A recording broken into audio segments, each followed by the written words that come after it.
Hey everyone, so in this video I'm going to be discussing characters I feel Mortal Kombat 1 failed in one way or another.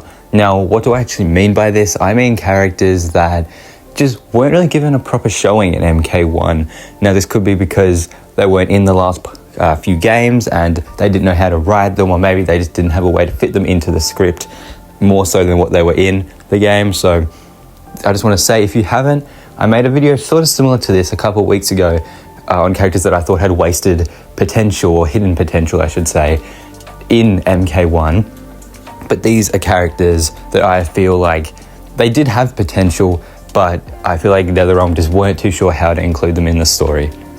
So to start off, let's get the obvious one out of the way. Nitara. Nitara was very eagerly anticipated, same with a few other characters I'm going to mention in this video, because she hadn't been in the game for years and years and years. And when they revealed her, we saw Megan Fox was doing the voice, and Nitara actually had her face, that was the face model for Nitara in the game, which is pretty exciting if you like Megan Fox, right? Now, acting aside, because I'm not really here to discuss that, her character in this game is just completely off, at least if you ask me. And the reason I'm saying this is because, one, her character is sort of portrayed as evil, and she sort of, I guess, goes against this a lot by saying she isn't evil, her people aren't evil, but it's the way that her motives and just her overall character does come across as a villain. And we know from previous games that Nitara, she does do bad things, but she's not actually a villain. She is pretty helpful to the good guys in some instances. So I feel like they mistreated her character, along with the fact that she's just not in the game very much, right? She appears in, I think, chapter 5, I think, in the game, and then she appears again in chapter 8, and I don't remember seeing her again after that. She probably does appear, and I might just be forgetting, but as far as I can remember, she only makes 2 to 3 appearances in the game. Now, keep in mind, the actual story of the game in terms of cutscenes, I'm pretty sure, is 3 hours, maybe 4. And so if we put that into sort of numbers, she probably is in the game story for maybe 10 minutes, which is a little depressing when you think about it, especially because they got a big celebrity to be a part of it, which makes me sort of think, did they know the acting wasn't great, so they wanted to keep her out of as much, of the story as she could? As they could, keep her out of the story and only have her when it's sort of needed. Now, as I said, I'm not trying to bash on the voice acting, I'm by no means an expert on that, and I honestly don't care that much, but I feel like maybe similar to what they did with Dimitri Vegas in MK11, they sort of, you could tell NetherRealm knew the voice acting wasn't great, but they went with it anyway. And I feel like that could be what happened with Nitara here. However, Dimitri Vegas was just a skin. Nitara is a full character, right? There's no version of Nitara in this game that isn't Megan Fox's voice/face. So I believe that they sort of failed her in MK1. Now, how could they have avoided this?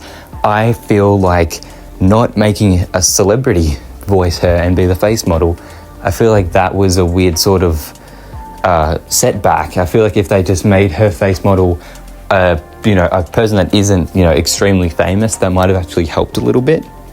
But as always, let me know what you guys think. Do you think Nitara was wasted in this game? As I said, no hate towards Megan Fox. I don't care that much about her voice acting, because I don't think Nitara was in the game enough to really warrant being annoyed by it. So now let's head into the next character that I should have worded that differently. I'm not heading into the next character, but let's discuss the next character, and that is going to be Reiko. Now, Reiko is an interesting one because he was, like Nitara, a pretty eagerly awaited character, and he was revealed towards sort of the end of the game's, not early days because the game wasn't out yet, but he was revealed sort of towards closer to when the game was actually getting released, I should say. And it's interesting because he has more scenes than Nitara. And thing is, right, my biggest issue with Reiko is that I feel like in the older games, he felt the fact that he was trying to be Shao Kahn kind of made him more unique, weirdly enough. And now that he's just a general for Shao Kahn, Reiko has this issue to me where now he just seems really bland. And like, I know it's common to say that about a lot of the 3D era characters, but I think Reiko was actually better in those games. Like everything from his voice acting, his design, just everything about him, his role in the story, in my opinion, just makes him more generic. You might disagree, and I completely understand that, but I think that why I say they failed his character is because in terms of scenes, I think he actually has probably enough scenes, but I just feel like, I wouldn't say dumbed down his character, they just made his character a little more simple, I feel. And I know we don't have Shao Kahn as this big villain anymore, so it'd be weird if he, was trying to be someone that, obviously Shao Kahn doesn't exist yet, so he isn't like trying to be General Shao is sort of weird. So having him sort of look up to him is not a bad story idea. It's just, I have issues with General Shao. I think that that's really dumb, but that could be why it's impacting my thoughts on how Reiko sort of appears in this game. But again, same with Nitara. Let me know, do you think that they not necessarily ruined his character, but do you guys find him a little bit boring in MK1? Because personally, I would say I do. Now, there's two more characters I want to talk about, and I'll talk about this character first because I actually talked about him in my video on characters with hidden potential, and that's Rain. Rain, I've seen, is actually pretty 50-50 online. I've seen some people like his new design and his whole character, but personally, I don't. Now, again, this is more about story, but I do want to say his new design is arse. I do not like it at all. And the fact that he's like a mage now, that's weird too. I feel like, well, obviously that is more really a reason for why I think they failed him. But in terms of story, I already discussed this in the hidden potential video, but I just feel like, same with the other characters I'm mentioning here, he just barely had an appearance. Like his character, he's never been that big in terms of story roles. His biggest story role was weirdly in the one game he wasn't playable in. So I find that very strange. And in MK1, similar to Nitara, he weirdly has no scenes.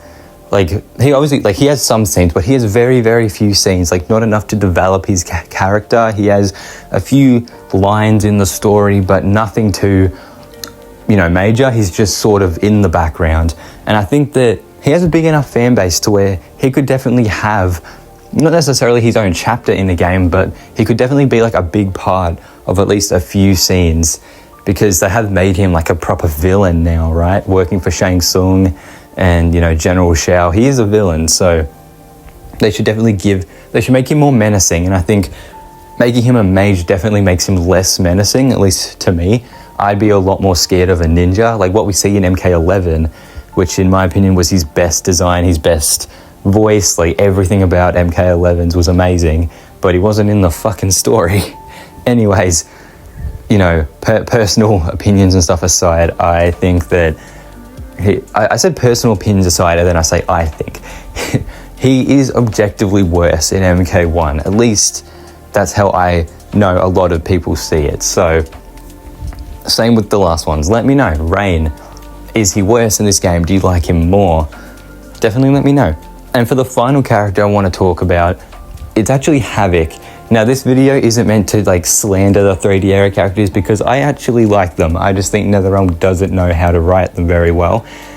Havik, now this one, I have to mention that I'm recording this before I don't even think it's leaked, I'm pretty sure it's just confirmed that they're doing another story expansion where Havik is going to be the main villain. So I just want to state that if that does happen and you're watching this, after that's out, this was made before that, so he might be insanely good in the story expansion, because as I said, this is mainly about story, and his story in the MK1 base story, just like the other characters I mentioned, completely sucks. Now, he, again, like them, it sucks because he has little story involvement, and you could say, well, he doesn't really need to be a big part of the story, and sure, I guess you're technically right, he doesn't really need to be a big part of the story, but when you're bringing back characters that are people are very excited to see come back. I feel like you have to do something big with them, and making them, look classic or completely revamped, that doesn't really do anything. Like, sure, they'll look cool, they might sound cool, but Havik to me is just missing something. He doesn't feel as menacing or as cool as he did in those older games, and it could be stuff like gameplay or like just the graphics at the time made him look more creepy because the graphics weren't as good. But now that the graphics are so much better and clearer, I feel like and it could also just be down to design, I don't think Havik looks very good. I get him and Reiko mixed up like all the time, which is weird because that's never happened to me before. But in MK1, I feel like both of them are just very generic looking and very generic like sounding. Now, why I think the game failed Havik is because he is a very interesting character, but he has very, very little scenes to actually show his character, because he is a very eccentric character. He is very different and very unique. There's no character like him in Mortal Kombat. So I feel like a character that different should be, I guess, have more of a showing. Characters like, Reiko, like even Rain to an extent, basically every character I've mentioned in this video, they're unique, but there's characters at least kind of like them. Like Rain usually is a ninja. There's a ton of ninjas in the series, right? Reiko, you could box him into just I'm not going to, but you could box him into the generic 3D era characters sort of area, even though I like his character. But with Havik, he stands out a lot out of the 3D era characters. He's probably the most popular 3D era character. So to have him, I guess you could say, be disrespected, to have very little scenes and get shown basically no love is very, very strange, especially because, as I said, he was the most requested DLC character in MK11, or at least for the last Kombat pack. He was definitely, people thought he was going to be coming back, but it just never happened. So it'll be very interesting to see how his story will actually play out when he is the main villain. So I'd love to know what you guys think about Havik, about this video as a whole. Do you agree? Do you disagree with some of the things I said? Completely understand if you do. If you did enjoy, I make Mortal Kombat videos every Tuesday and every Saturday. So if you want to, be up to date and catch the Mortal Kombat videos, definitely consider checking those out and subscribing. And leave a like if you enjoyed. Thanks, everyone.